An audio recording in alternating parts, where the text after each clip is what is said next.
Apiaxial skull. How do we tell, when we look at our radiograph, first of all, if we have a well-positioned apiaxial skull x-ray?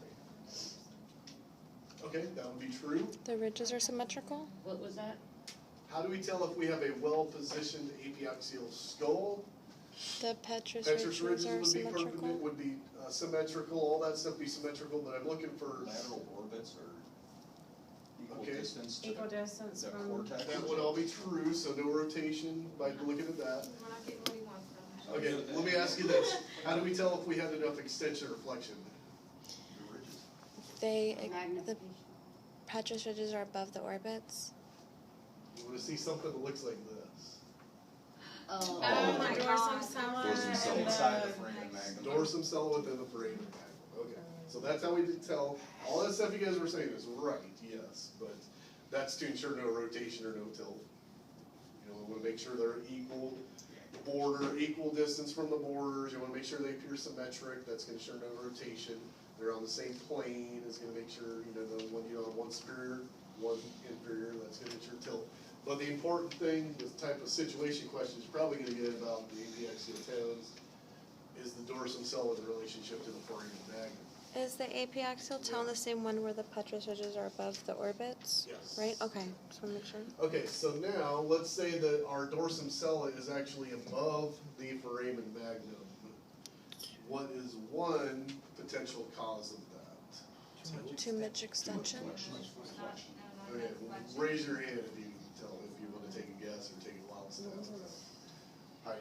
Not enough angle or not enough flexion. Okay, not enough angle is correct, so if we're looking from a side view, dorsum cella is here, here's a foramen magnum, not enough angle, it would still be projected above there, correct?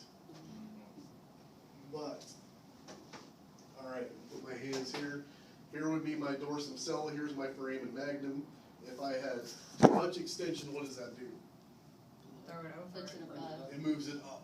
So it's not enough angulation and actually overextension are the two causes of that. If it's Overextension. above the foramen magnum, you either didn't have enough angle or you had too much extension. So the way to correct that is either angle more or extension down. Okay, that's one that gets people,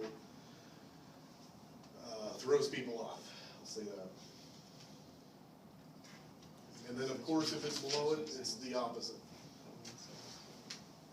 For normal counts, you use the OML Oh no, and then IOML if they can't. Then you go to the 37. with 37 degree. Okay, what else do we have? Just for a heads up, you had a quiz on this earlier this week, but there are gonna be some images that look like this that you'll have to label. You might have got it right. The orbits? You guys can't see that from here? Oh, It looked like something okay. else. Oh, Orbits. yeah, I was not. Yeah, I thought I see. saw Mars. Now, okay, I was looking. I saw Kent. Maybe my hand was blocking. Yeah. I thought I saw Kent. And then you're gonna have some images that look like this, where you have to label the bones Okay. or the sutures of the skull. So make sure you guys know how to do that. I wasn't. I saw I saw. Kent. Okay, I'm gonna ask you guys questions one by one off the test, off my old test.